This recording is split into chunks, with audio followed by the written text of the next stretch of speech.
Assalamualaikum warahmatullahi wabarakatuh. Perkenalkan, nama saya Dina Aprilia. Saya mahasiswi dari program studi S1 Akuntansi, Fakultas Ekonomi Universitas Islam Sultan Agung Semarang. Di sini saya dari kelompok 2 ingin menjelaskan mengenai akad istisna dalam muamalah Islam.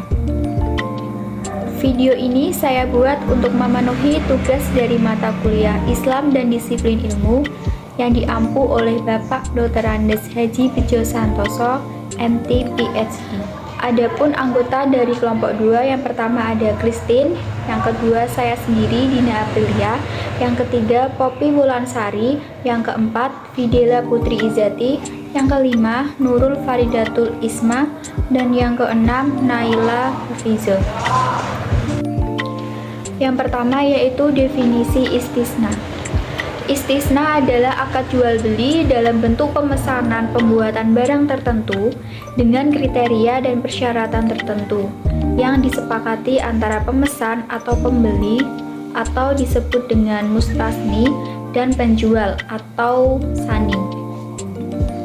Sedangkan dalam konsep perbankan syariah, pembiayaan istisna adalah penyediaan dana dari bank kepada nasabah untuk membeli barang sesuai dengan pesanan nasabah, yang menegaskan harga belinya kepada pembeli atau nasabah, dan penjual yang membayarnya dengan harga yang lebih sebagai keuntungan bank yang disepakati.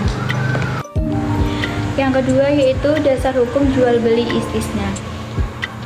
Di dalam jual beli istisna terdapat 4 dasar hukum. Yang pertama, dasar hukum menurut Al-Quran. Yang kedua, dasar hukum menurut As-Sunnah. Yang ketiga, dasar hukum menurut Al-Ijma'. Dan yang keempat, dasar hukum menurut kaidah fikih. Yang ketiga yaitu syarat dan aturan akad istisna. Ada beberapa syarat dan aturan dalam akad istisna. Yang pertama, benda yang akan dibuat harus ditentukan secara jelas jenis, kualitas, dan kuantitasnya. Yang kedua, subjek istisna hanyalah benda-benda yang harus dibangun dan dibuat. Yang ketiga, tidak boleh melakukan akad istisna atas aset yang sudah ada dan teridentifikasi.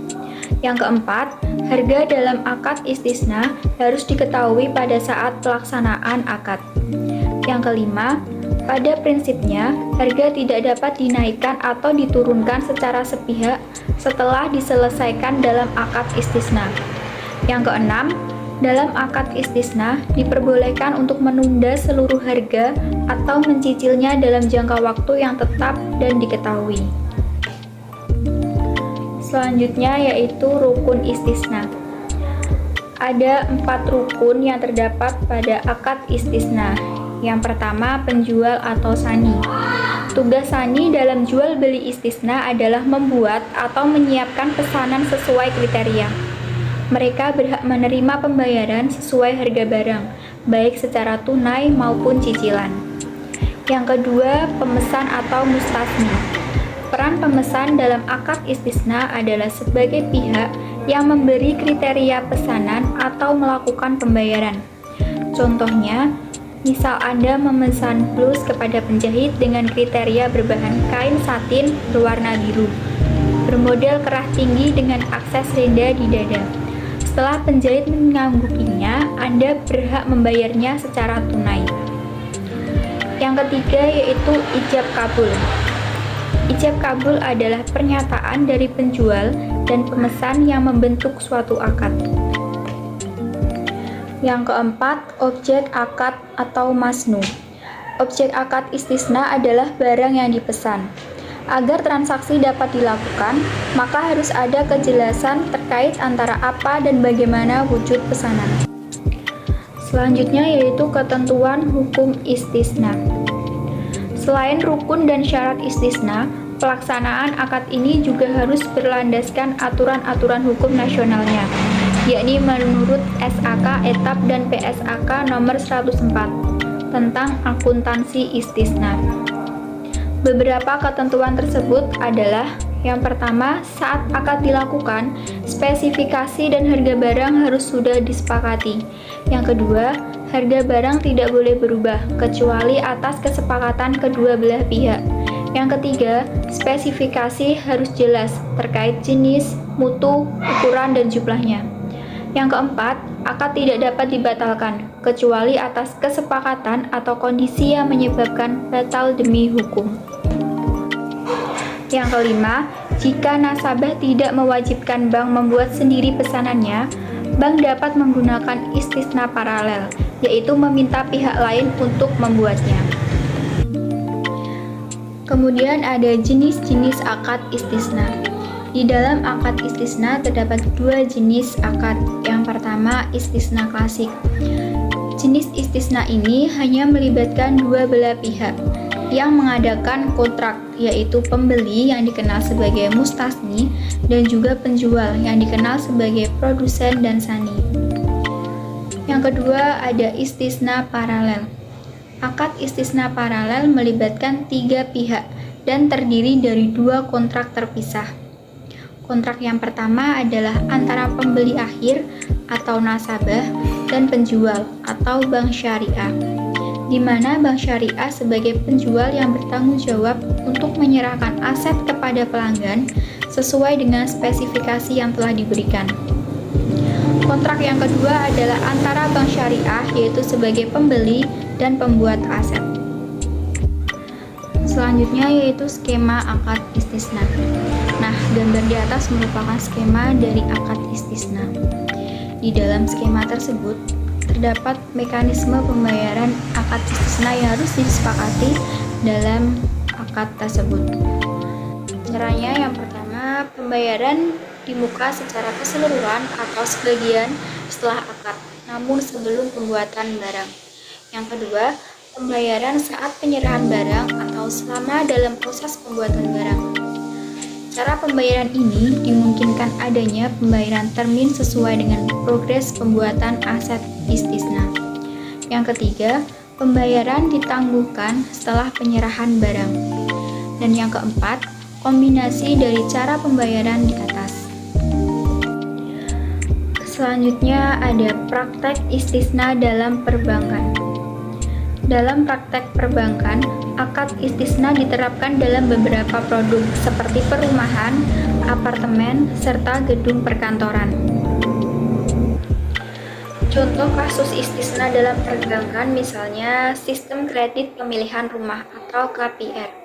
Sebelum membuat kesepakatan, biasanya nasabah harus melakukan simulasi KPR. Cara mudahnya adalah dengan menggunakan kalkulator kepemilikan rumah yang telah disediakan oleh OCBC. Selanjutnya, setelah memperkirakan jangka waktu dan harga rumah, nasabah tinggal mengajukan permohonan dan kriteria rumah yang diinginkan. Lalu pihak bank akan memberikan arahan transaksi dan dilanjutkan dengan pembayaran uang muka. Setelah itu, pihak bank akan bekerja sama dengan developer. Dana yang nasabah setorkan akan menjadi modal pembangunan. Dengan demikian, setelah rumah tersebut selesai digarap, nasabah tinggal menempatinya. Namun jangan lupa untuk melakukan pembayaran cicilan tersebut. Selanjutnya ada Fatwa Dewan Syariah Nasional dalam istisna. Berdasarkan Fatwa Dewan Syariah Nasional MUI nomor 6 tahun 2000 tentang jual beli istisna, akad istisna di perbankan syariah diterapkan pada pembiayaan istisna paralel. Dalam kontrak istisna, pembeli bisa saja mengizinkan pembuat menggunakan subkontraktor untuk melaksanakan kontrak tersebut. Di dalam akad istisna dilakukan dengan beberapa ketentuan-ketentuan. Yang pertama, harus jelas ciri-cirinya dan dapat diakui sebagai utang. Yang kedua, harus dapat dijelaskan spesifikasinya. Yang ketiga, penyerahan dilakukan kemudian. Yang keempat, waktu dan tempat penyerahan barang harus ditetapkan berdasarkan kesepakatan. Yang kelima, pembeli tidak boleh menjual barang sebelum menerimanya. Yang keenam, tidak boleh menukar barang kecuali dengan barang sejenis sesuai dengan kesepakatan. Dan yang terakhir, dalam hal terdapat cacat atau barang tidak sesuai dengan kesepakatan, pemesan memiliki hak khiar atau hak milik untuk melanjutkan atau bahkan membatalkan akad. Selanjutnya tentang hal-hal yang membatalkan akad istisna. Ada beberapa hal yang dapat membatalkan akad istisna. Yang pertama, kedua belah pihak sepakat untuk menghentikan proses akad istisna. Yang kedua, dipenuhinya kewajiban secara normal oleh kedua belah pihak. Dan yang ketiga, akad istisna dibatalkan demi hukum, karena timbul suatu kondisi hukum yang dapat menghalangi pelaksanaan atau penyelesaian akad istisna. Dan yang terakhir ada hikmah akad istisna. Di dalam akad istisna terdapat beberapa hikmah. Yang pertama, untuk mempermudah manusia dalam bermuamalah. Yang kedua, untuk mensejahterakan ekonomi manusia. Yang ketiga, sebagai media tolong-menolong antara manusia yang satu dengan yang lainnya.